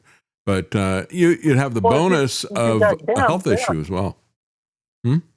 What's that? Oh yeah, what you did on your television, you don't even realize it. I'm going to take a shot in the dark and say it's a Sanyo. No, it's some. I don't know who actually makes it. It's some off-label thing that we got for cheap sale on. Okay, what is good. it? FISO or something like that. So maybe it is made by Sanyo. I don't know, but yeah, go ahead. Well, what you found is when you turned it off, and that black screen was there, was without even realizing it. These things now have gotten to where they're using subliminal programming. Where, let's say you sit down and watch the news. I don't know which news. It don't matter. First off, you've got several billion pixels. You cannot use several billion pixels for one image. So, and I can prove it if people want to. If they care enough, put the TV on the news right now. Look at the newscaster in the eyes, and walk up to the TV until you can see the two white dots in their eyes. Those white dots there are meant to hold your attention. So naturally, you're looking at the face. And in the background, they will have some other pixels dedicated to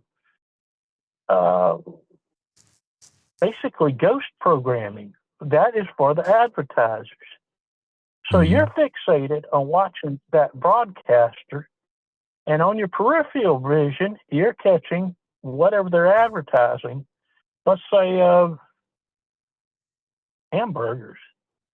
Well, you sit there long enough, it's going to get into your subconscious, and next thing you know, you're craving hamburgers. Yeah, that's right. That's why all those pixels are there. It's like they live, right? Yes, or you hate your laundry detergent. That's right. Behind the news is saying obey and comply. Yeah. And I'll tell you, I will tell you the funniest thing in the world to do. And it's so simple. Just mute the broadcaster where you can't hear them and watch them. They look like the most ridiculous thing on the earth. I'm serious. Without that layered sound, you're going to be going, what in the world? But when you combine it all together, it works. It's addictive. Yeah, that's right. That's right. Yeah, there's a lot of... I haven't gone back. What's I that? haven't gone back to the old. I haven't gone back to old Zenith TVs yet, but I wish I could. Yeah, I mean, my big thing is, just the on-off button. It sometimes it's difficult to turn it on. Sometimes it turns itself back on when you don't want it on. So ours does that as well. There's some ghosts in the machine for sure. Well, maybe it knows best. It's like David's getting addicted to this. Let's turn it off. Yeah. Well, that's one of the things. Jack Lawson, for example, he's been putting together the Civil Defense Manual for quite some time. And he always deliberately put it out as a 2-volume paper because, again, when it hits the fan, you're going to need to have that book that's there. And other people that I've talked to that are about prepping and other things, they have computers that they have stored things on, and they've got it on, let's say, CDs or something like that if it's really important and they want to have it. And it's on an air-gapped computer that's not connected to the internet ever. And so there's certain things like that that are important for people to do, I think. That's one of the smartest things people, I'm not saying preppers, but, what if we have it could be any incident, hurricane. Well, you don't have very many hurricanes in Tennessee, but you did have a flood. Mm-hmm. And you're isolated for, for several days. And you need knowledge that you've already downloaded. I don't know, maybe medical knowledge, survival knowledge, right? Whatever. It's there on hand where you can't access it because it's set on YouTube or something, which is down. Yeah. But if you got it in a book, you got it. Or a video. Some people got to where they can't read anymore. It's like, give them a video. That's right. Whatever it takes. But, that collection of knowledge is probably one of the smartest things a person can do. Yes, absolutely. Well, there's some helpful hints for people, and it's always great talking to you, always interesting talking to you. And you're not doing cybersecurity anymore, right? You want to, are you still doing any writing? Yeah, I am. I've redirected my focus to something that's called, it's called quantum levitation. Quantum levitation? Yep. And it is in its infancy. And if we can ever crack some codes on some materials, it is going to change the world. Wow. Once again, here I am talking about changing the world and reverting back to old school stuff. So go figure. Yeah. Well, if you can imagine freight trains being powered by like leaf blowers, that's the energy it would take. You have a thin line where it doesn't touch anything. It applies to cars. It applies to everything. The technology's here, but a lot of the components aren't, and it's still in its infancy. But when that does hit, you're going to get more industry pushback, probably outlawed. I mean, you got, the tire industry is probably $1 trillion a year business. Well, they are not going to like going the way of the horse and buggy and things like that. And I'm not talking George Jetson stuff, but I'm talking where your car is traveling maybe an inch off the ground. And it also is encapsulated where nothing can run into you. It's magnetism. It pushes back negative, pushes back from positive, and that sort of thing. That is interesting. I was just looking at. Go ahead. Sorry. Well, go ahead. I was just looking. Well, if you're going to do deep space. Yeah. Go ahead. Oh, okay. Go ahead. No, if you you're go doing ahead. deep space, if you're doing deep space travel, you're going to have an artificial gravity. You can't just let people float around and stuff float around in the vehicle for years, because if they're unable to, they get the muscular muscular deterioration, stuff like that. What if they shoot for a planet that has time 10 gravitation? They aren't even going to be able to walk. Yeah, that's right. So, it applies to everything. You could put knee pads and elbow pads, and I guess a helmet on people that are prone to fall. Mm-hmm. And they can fall all they want; they'll never hit the floor. And it's just, it will rewrite the rules of the world. And here I am saying, well, I want to go back to 1960s technology. We had it right first, but yet I'm doing this. So go figure. That's right. That's right. Yeah, it's kind of interesting. I just saw an article about how they're, between Musk and Bezos, and they got their different ideas about what they want to do with space exploration. But they're also talking about the same kind of approach that Gerard K. O'Neill was talking about in his book High Frontiers at the end of the 1970s. And they're talking about doing maglev launching of materials off the moon's surface. So, there's a lot of things like that are going to change things very, very rapidly. And again, as we look at it, it's not just us going back and hanging on to the things that are familiar. There is a lot of wisdom in terms of pulling back against some of these technological things. Just because it's something new and just because it's some kind of a gee whiz technology thing doesn't necessarily mean that you want to do that, And I guess that's one of the things as engineers we look at, and we always get caught up in a new way of doing things, but sometimes there's wisdom in some of the older things if you are thinking about the consequence of it. It's always great talking to you, Goat Tree. Thank you so much for coming on. Oh, it's my pleasure, David, and I hope you're feeling better. Yeah, a little bit better. Thank you so much. I probably need one of those helmets and knee pads that you're talking about before too much longer. Well, if we could ever get past this liquid nitrogen problem, you'll be the first on my list to get one. Okay. All right. Thanks a lot. Have a good day. Thank you again for talking to us, Goat Tree. Always great talking to you. My pleasure. Bye-bye. Bye-bye. Well, that's it for our show today. I just want to remind you, as I said at the beginning of the program, we've only got about a week left in the month, and we're not quite at the halfway mark. It's we hear in both Deuteronomy as well as in the New Testament the phrase that I'm sure you've heard, don't muzzle the ox as he's treading out the grain. Well, if I'm the ox, I guess what I'm trying to tread on and try to keep from being tread on us is the grain, the acronym of genetics, robotics, artificial intelligence, and nanotech. We have to keep an eye out for what these people are trying to do to us. And if you would like to help us sound the alarm, we really would appreciate your support if you find the show to be valuable. Thank you. Have a good weekend.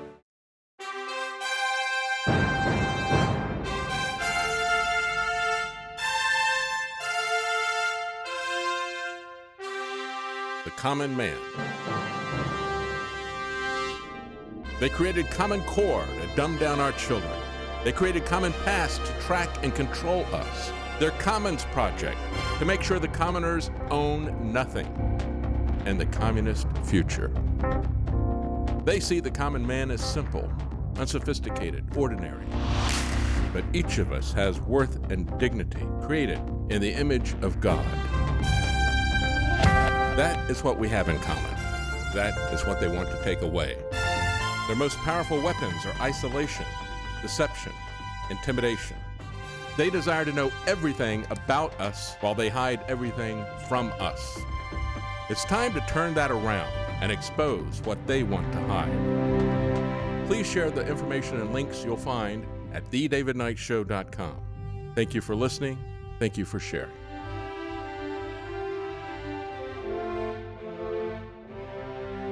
If you can't support us financially, please keep us in your prayers.